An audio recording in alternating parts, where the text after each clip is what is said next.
प्रेम से बोलिए श्री सत्यनारायण भगवान की जय। आज के दिन श्री सत्यनारायण भगवान की कथा पढ़ी अथवा सुनी जाती है। तो आइए आज आपको सुनाती हैं श्री सत्यनारायण भगवान के संपूर्ण व्रत कथा और आरती। एक समय की बात है, नैमिषारण्य तीर्थ में शौनक आदि 88,000 ऋषियों ने श्री सूत जी से पूछा कि हे प्रभु, इस कलयुग में वेद विद्या रहित मनुष्यों को प्रभु भक्ति किस प्रकार मिल सकती है तथा उनका उद्धार कैसे होगा। हे मुनि श्रेष्ठ, कोई ऐसा तप बताइए जिससे थोड़े समय में ही पुण्य मिले और मन वांछित फल भी मिल जाए। इस प्रकार की कथा सुनने की हम इच्छा रखते हैं। सर्वशास्त्रों के ज्ञाता श्री सूत जी बोले, हे वैष्णवों में पूज्य, आप सभी ने प्राणियों के हित की बात पूछी है, इसलिए मैं एक ऐसे श्रेष्ठ व्रत को आप लोगों को बताऊंगा जिसे नारद जी ने लक्ष्मी नारायण जी से पूछा था और लक्ष्मीपति ने मुनि श्रेष्ठ नारद जी से कहा था। आप सब इसे ध्यान से सुनिए। एक समय की बात है, योगीराज नारद जी दूसरों के हित की इच्छा के लिए अनेकों लोकों में घूमते हुए मृत्युलोक में आ पहुंचे। यहाँ उन्होंने अनेक योनियों में जन्मे प्राय सभी मनुष्यों को अपने कर्मों द्वारा अनेकों दुखों से पीड़ित देखा। उनका दुख देखकर नारद जी सोचने लगे कि कैसा यत्न किया जाए जिसके करने से निश्चित रूप से मानव के दुखों का अंत हो जाए। प्रिय भक्तों, इसी विचार पर मनन करते हुए वह विष्णु लोक में गए। वहां वह देवों के ईश भगवान नारायण की स्तुति करने लगे, जिनके हाथों में शंख चक्र गदा और पद्म थे, गले में वरमाला पहने हुए थे। स्तुति करते हुए नारद जी बोले कि हे भगवान, आप अत्यंत शक्ति से संपन्न हैं। मन तथा वाणी भी आपको नहीं पा सकती है। आपका आदि मध्य तथा अंत नहीं है। निर्गुण स्वरूप सृष्टि के कारण भक्तों के दुखों को दूर करने वाले आपको मेरा नमस्कार है। नारद जी की स्तुति सुन विष्णु भगवान बोले कि हे मुनि श्रेष्ठ, आपके मन में क्या बात है? आप किस काम के लिए पधारे हैं, उसे निसंकोच कहो। प्रिय भक्तों, इस पर नारद मुनि बोले कि मृत्युलोक में अनेक योनियों में जन्मे मनुष्य अपने कर्मों के द्वारा अनेकों दुखों से दुखी हो रहे हैं। हे नाथ, आप मुझ पर दया रखते हैं, तो बताइए कि वो मनुष्य थोड़े प्रयास से ही अपने दुखों से कैसे छुटकारा पा सकते हैं। श्री हरि बोले कि हे नारद, मनुष्यों की भलाई के लिए तुमने बहुत अच्छी बात पूछी है, जिसके करने से मनुष्य मोह से छूट जाता है। वह बात मैं कहता हूँ, उसे सुनो। स्वर्गलोक व मृत्युलोक दोनों में एक दुर्लभ उत्तम व्रत है जो पुण्य देने वाला है। आज प्रेमवश होकर मैं उसे तुमसे कहता हूँ। श्री नारायण भगवान का यह व्रत अच्छी तरह विधान पूर्वक करके मनुष्य तुरंत ही यहाँ सुख भोग कर मरने पर मोक्ष पाता है। प्रिय भक्तों, श्री हरि के वचन सुन नारद जी बोले कि उस व्रत का फल क्या है और उसका विधान क्या है। यह व्रत किसने किया था, इस व्रत को किस दिन करना चाहिए, सभी कुछ विस्तार से बताएं। नारद की बात सुनकर श्री हरि बोले कि दुख व शोक को दूर करने वाला यह व्रत सभी स्थानों पर विजय दिलाने वाला है। मानव को भक्ति व श्रद्धा के साथ शाम को श्री सत्यनारायण की पूजा धर्मपरायण होकर ब्राह्मणों व बंधुओं के साथ करनी चाहिए। भक्ति भाव से ही नैवेद्य केले का फल, घी, दूध और गेहूं का आटा सवाया ले। गेहूं के स्थान पर साठी का आटा, शक्कर तथा गुड़ लेकर वह सभी भक्षण योग्य पदार्थों को मिलाकर भगवान का भोग लगाएं। ब्राह्मणों सहित बंधु बांधवों को भी भोजन कराएं। उसके बाद स्वयं भोजन करें। भजन कीर्तन के साथ भगवान की भक्ति में लीन हो जाएं। इस तरह से श्री सत्यनारायण भगवान का यह व्रत करने पर मनुष्य की सारी इच्छाएं निश्चित रूप से ही पूरी होती हैं। इस कली काल अर्थात कलयुग में मृत्युलोक में मोक्ष का यही एक सरल उपाय बताया गया है। सूत जी बोले कि हे ऋषियों, जिसने पहले समय में इस व्रत को किया था उसका इतिहास मैं आप लोगों से कहता हूँ, सो ध्यान से सुनो। सुंदर काशीपुरी नगरी में एक अत्यंत निर्धन ब्राह्मण रहता था। भूख प्यास से परेशान वे धरती पर घूमता रहता था। ब्राह्मणों से प्रेम करने वाले भगवान ने एक दिन ब्राह्मण का वेश धारण कर उसके पास जाकर पूछा, हे विप्र, नित्य दुखी होकर तुम पृथ्वी पर क्यों घूमते हो? दीन ब्राह्मण बोला, मैं निर्धन ब्राह्मण हूँ, भिक्षा के लिए धरती पर घूमता हूँ। हे भगवान, यदि आप इसका कोई उपाय जानते हो तो बताइए। वृद्ध ब्राह्मण कहता है कि सत्यनारायण भगवान मनोवांछित फल देने वाले हैं, इसलिए तुम उनका पूजन करो। इसे करने से मनुष्य सभी दुखों से मुक्त हो जाता है। वृद्ध ब्राह्मण बनकर आए सत्यनारायण भगवान उस निर्धन ब्राह्मण को व्रत का सारा विधान बताकर अंतर्ध्यान हो गए। ब्राह्मण मन ही मन सोचने लगा कि जिस व्रत को वृद्ध ब्राह्मण करने को कह गया है, मैं उसे जरूर करूंगा। यह निश्चय करने के बाद उसे रात में नींद नहीं आई। वह सवेरे उठकर सत्यनारायण भगवान के व्रत का निश्चय कर भिक्षा के लिए चला गया।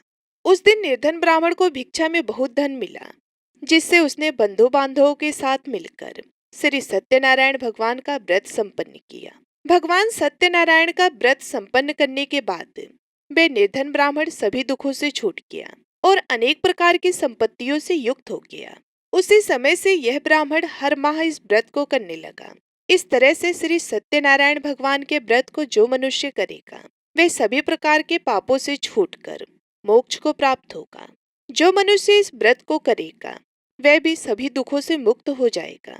सूत जी बोले कि इस तरह से नारद जी से नारायण जी का कहा हुआ श्री सत्यनारायण व्रत को मैंने तुमसे कहा। हे विप्रो, मैं अब और क्या कहूँ।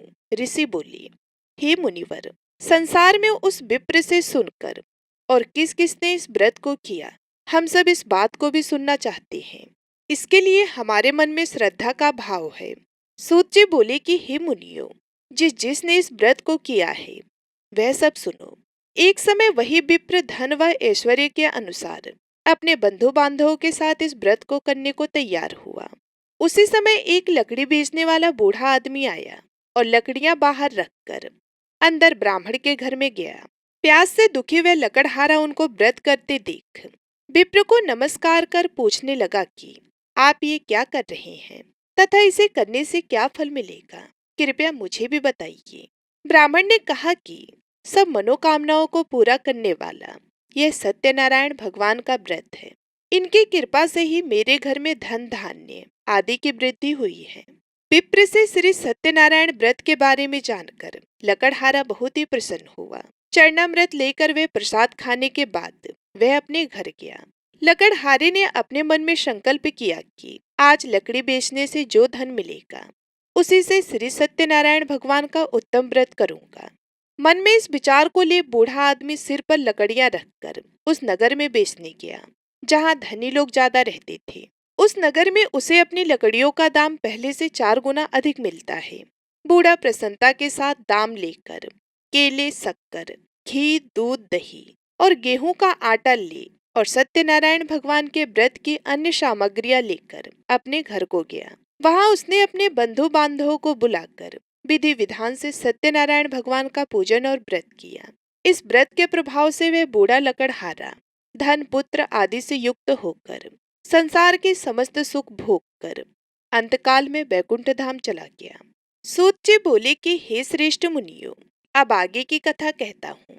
पहले समय में उल्कामुख नाम का एक बुद्धिमान राजा था। वह सत्यवक्ता और जितेंद्रिय था। प्रतिदिन देव स्थानों पर जाता और निर्धनों को धन देकर उनके कष्ट को दूर करता था। उसकी पत्नी कमल के समान मुख वाली तथा सती और साध्वी थी। भद्रशिला नदी के तट पर उन दोनों ने सत्यनारायण भगवान का व्रत किया। उसी समय साधु नाम का एक वैश्य आया। उसके पास व्यापार करने के लिए बहुत सा धन भी था। राजा को व्रत करते देखकर वे विनय के साथ पूछने लगा कि हे राजन, भक्ति भाव से पूर्ण होकर आप ये क्या कर रहे हैं? मैं सुनने की इच्छा रखता हूँ, तो आप मुझे बताएं। राजा बोला कि हे साधु, अपने बंधु बांधवों के साथ पुत्र रत्न की प्राप्ति के लिए एक महाशक्तिमान श्री सत्यनारायण भगवान का व्रत व पूजन कर रहा हूँ। राजा के वचन सुन साधु आदर से बोला कि हे राजन, मुझे इस व्रत का सारा विधान कहिए। आपके कथनानुसार मैं भी इस व्रत को करूंगा। मेरी भी संतान नहीं है और इस व्रत को करने से निश्चित रूप से मुझे संतान की प्राप्ति होगी। राजा से व्रत का सारा विधान सुनकर व्यापार से निवृत्त हो वह अपने घर को गया।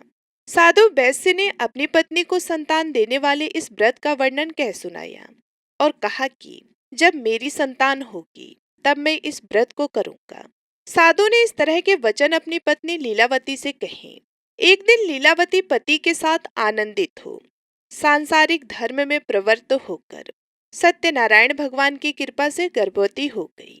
10वें महीने में उसके गर्भ से एक सुंदर कन्या ने जन्म लिया। दिनों दिन वह ऐसे बढ़ने लगी जैसे कि शुक्ल पक्ष का चंद्रमा बढ़ता है। माता पिता ने अपनी कन्या का नाम कलावती रखा। एक दिन लीलावती ने मीठे शब्दों में अपने पति को याद दिलाया कि आपने सत्यनारायण भगवान के जिस व्रत को करने का संकल्प किया था उसे करने का समय आ गया है। आप इस व्रत को करिए। साधु बोला कि हे प्रिय, इस व्रत को मैं उसके विवाह पर करूंगा। इस प्रकार अपनी पत्नी को आश्वासन देकर वे नगर को चला गया। कलावती पिता के घर में रहकर दिन प्रतिदिन बड़ी होने लगी। साधु ने एक बार नगर में अपनी कन्या को सखियों के साथ देखा तो तुरंत ही दूत को बुलाया। मेरी कन्या के योग्य वर देखकर आओ। साधु की बात सुनकर दूत कंचन नगर में पहुंचा और वहां देखभाल कर लड़की के सुयोग वणिक पुत्र को ले आया। सुयोग लड़के को देख साधु ने बंधु बांधवों को बुलाकर अपनी पुत्री का विवाह कर दिया। लेकिन दुर्भाग्य की बात ये कि साधु ने अभी भी श्री सत्यनारायण भगवान का व्रत नहीं किया। इस पर श्री सत्यनारायण भगवान क्रोधित हो गए और श्राप दिया कि साधु को अत्यधिक दुख मिले। अपने कार्य में कुशल साधु बनिया जमाई को लेकर समुद्र के पास स्थित होकर रत्नासारपुर नगर में गया। वहां जाकर दामाद ससुर दोनों ने मिलकर चंद्रकेतु राजा के नगर में व्यापार करने लगे। एक दिन भगवान सत्यनारायण की माया से एक चोर राजा का धन चुराकर भाग रहा था। उसने राजा के सिपाहियों को अपना पीछा करते देख चुराया हुआ धन वहां पर रख दिया जहां साधु अपने जमाई के साथ ठहरा हुआ था। राजा के सिपाहियों ने साधु वैश्य के पास राजा का धन पड़ा देखा तो वे ससुर जमाई दोनों को बांधकर प्रसन्नता से राजा के पास ले गए और कहा कि उन दोनों चोरों को हम पकड़ लाए हैं। आप आगे की कार्यवाही की आज्ञा दें। राजा की आज्ञा से उन दोनों को कठिन कारावास में डाल दिया गया और उनका सारा धन भी उनसे छीन लिया गया। प्रिय भक्तों, श्री सत्यनारायण भगवान के श्राप से साधु की पत्नी भी बहुत दुखी हुई। घर में जो धन रखा था उसे चोर चुरा ले गए। शारीरिक तथा मानसिक पीड़ा वह भूख प्यास से अति दुखी हो अन्न की चिंता में कलावती एक ब्राह्मण के घर गई। वहां उसने श्री सत्यनारायण भगवान का व्रत होते देखा, फिर कथा भी सुनी। वे प्रसाद ग्रहण कर रात को घर वापस आई। माता ने कलावती से पूछा कि हे पुत्री, अब तक तुम कहाँ थी? तेरे मन में क्या है? कलावती ने अपनी माता से कहा कि हे माता, मैंने एक ब्राह्मण के घर में श्री सत्यनारायण भगवान का व्रत देखा है।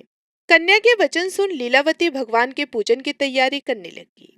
लीलावती ने परिवार व बंधुओं सहित श्री सत्यनारायण भगवान का पूजन किया और उनसे वर मांगा कि मेरे पति तथा जमाई शीघ्र घर आ जाएं।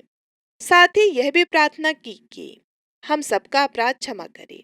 श्री सत्यनारायण भगवान इस व्रत से संतुष्ट हो गए और राजा चंद्रकेतु को सपने में दर्शन देकर कहा कि हे राजन, तुम उन दोनों वैश्यों को छोड़ दो और तुमने उनका जो धन लिया है उसे वापस कर दो।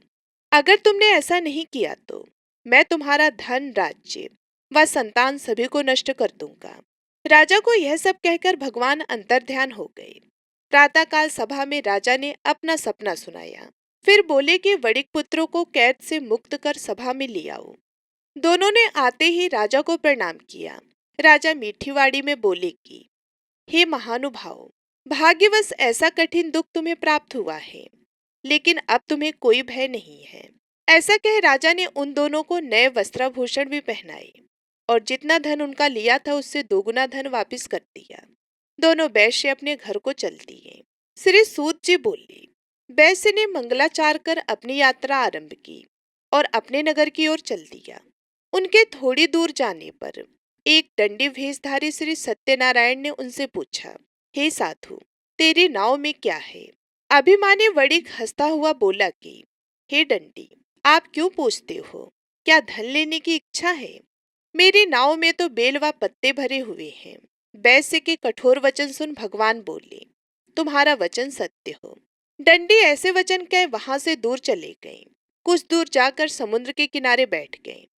दंडी के जाने के बाद साधु वैश्य ने नित्य क्रिया के पश्चात नाव को ऊंची उठते देखकर अचंभा माना और नाव में बेल पत्ते आदि देखकर वह मूर्छित हो जमीन पर गिर पड़ा। मूर्छा खुलने पर वह अत्यंत शोक में डूब गया। तब उसका दामाद बोला कि आप शोक ना मनाएं, यह डंडी का श्राप है, इसलिए हमें उनकी शरण में जाना चाहिए, तभी हमारी मनोकामना पूरी होगी। दामाद की बात सुनकर वह डंडी के पास पहुंचा और अत्यंत भक्ति भाव से नमस्कार करके बोला कि मैंने आपसे जो जो असत्य वचन कहे थे उनके लिए मुझे क्षमा दी। ऐसा कहकर महान शोकातुर हो रोने लगा। तब डंडी भगवान बोले, हे वडिक पुत्र, मेरी आज्ञा से बार बार तुम्हें दुख प्राप्त हुआ है, तू मेरी पूजा से विमुख हुआ। साधु बोला, हे भगवान, आपकी माया से ब्रह्मा आदि देवता भी आपके रूप को नहीं जानते, तब मैं अज्ञानी कैसे जान सकता हूँ। आप प्रसन्न होइए, अब मैं सामर्थ्य के अनुसार आपकी पूजा करूंगा। मेरी रक्षा करो और पहले के समान नौका में धन भर दो। साधु वैश्य के भक्तिपूर्वक वचन सुनकर भगवान प्रसन्न हो गए और उसकी इच्छा अनुसार वरदान देकर अंतर्ध्यान हो गए। ससुर जमाई जब नाव पर आए तो नाव धन से भरी हुई थी। फिर वहीं अपने अन्य साथियों के साथ सत्यनारायण भगवान का पूजन कर अपने नगर को चल दिए। जब नगर के नजदीक पहुंचे तो दूत को घर पर खबर करने के लिए भेज दिया। दूत साधु की पत्नी को प्रणाम कर कहता है कि मालिक अपने दामाद सहित नगर के निकट आ गए हैं।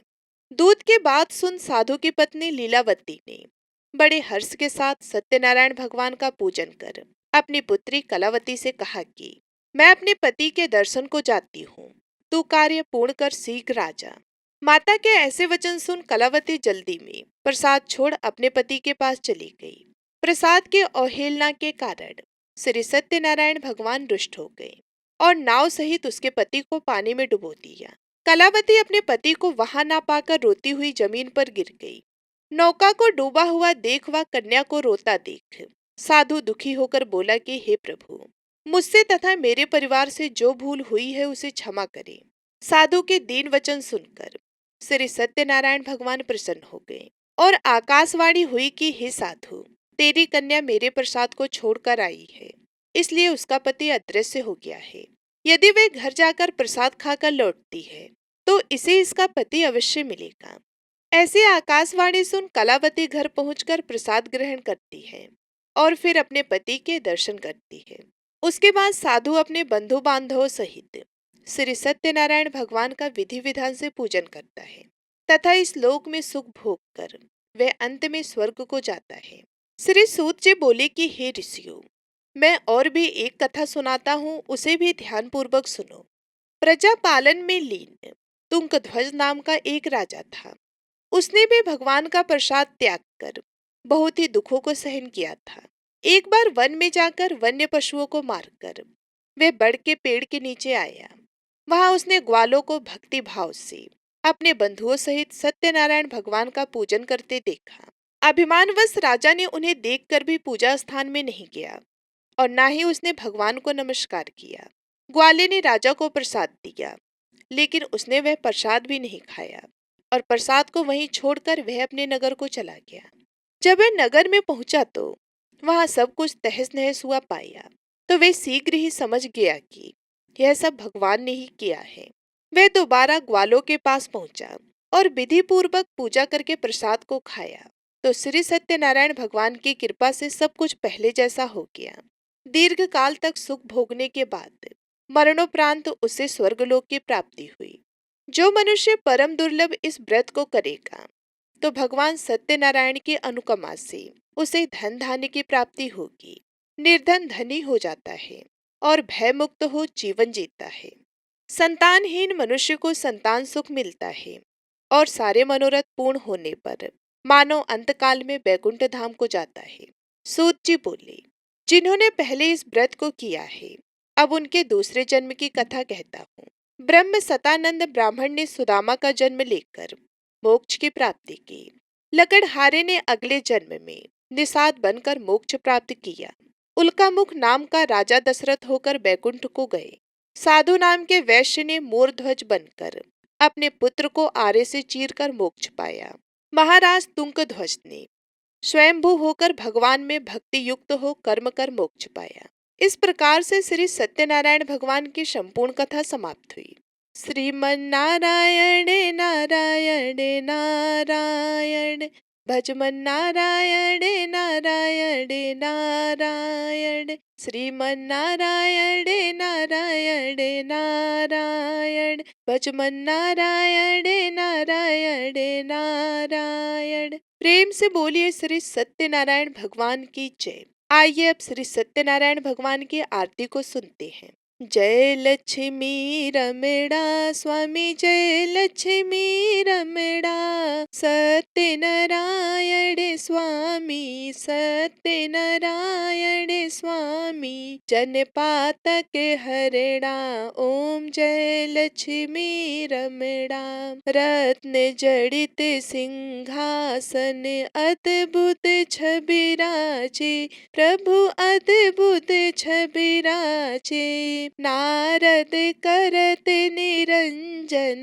नारद करत निरंजन, घंटा ध्वनि बाजे, ओम जय लक्ष्मी रमणा। प्रगट भये कलि कारण, द्विज को दरस दियो, प्रभु द्विज को दरस दियो, बूढ़ा ब्राह्मण बन करे, बूढ़ा ब्राह्मण बन करे, कंचन महल कियो, ओम जय लक्ष्मी रमणा। दुर्लभ भील कठारो, जिन पर कृपा करी, प्रभु जिन पर कृपा करी, चंद्रचूड़ एक राजा, चंद्रचूड़ एक राजा, तिनकी विपत्ति हरी, ओम जय लक्ष्मी रमणा। वैश्य मनोरथ पायो, श्रद्धा तज दीनी, प्रभु श्रद्धा तज दीनी, सो फल भोग्यो प्रभु जी, सो फल भोग्यो प्रभु जी, फिर स्तुति कीन्ही, ओम जय लक्ष्मी रमणा। भावे भक्ति के कारण, छिन छिन रूप धर्यो, प्रभु छिन छिन रूप धर्यो, श्रद्धा धारण कीन्ही, श्रद्धा धारण कीन्ही, तिनको काज सर्यो, ओम जय लक्ष्मी रमणा। ग्वाल बाल संग राजा, वन में भक्ति करी, प्रभु वन में भक्ति करी, मन वांछित फल दीन्हो, मन वांछित फल दीन्हो, दीन दयाल हरि, ओम जय लक्ष्मी रमणा। चढ़त प्रसाद सवायो, कदली फल मेवा, प्रभु कदली फल मेवा, धूप दीप तुलसी से, धूप दीप तुलसी से, राजी सत्य देवा, ओम जय लक्ष्मी रमणा। श्री सत्यनारायण जी की आरती जो कोई नर गावे, प्रभु प्रेम सहित गावे, रिद्धि सिद्धि सुख संपत्ति, रिद्धि सिद्धि सुख संपत्ति, सहज रूप पावे, ओम जय लक्ष्मी रमणा, ओम जय लक्ष्मी रमणा, स्वामी जय लक्ष्मी रमणा, सत्यनारायण स्वामी, सत्यनारायण स्वामी, जनपातक हरणा, ओम जय लक्ष्मी रमणा। प्रेम से बोलिए श्री सत्यनारायण भगवान की जय। उम्मीद करती हूँ ये कथा आप सभी लोगों को बेहद ही पसंद आई होगी। यदि हमारी कथा आप सभी लोगों को अच्छी लगी तो वीडियो को लाइक करके चैनल को सब्सक्राइब करना बिल्कुल भी मत भूलिएगा। साथ ही कमेंट बॉक्स में श्री सत्यनारायण भगवान की जय जरूर लिखिएगा। मिलती हूँ मैं आप सभी लोगों से अगले वीडियो में। तब तक के लिए नमस्कार।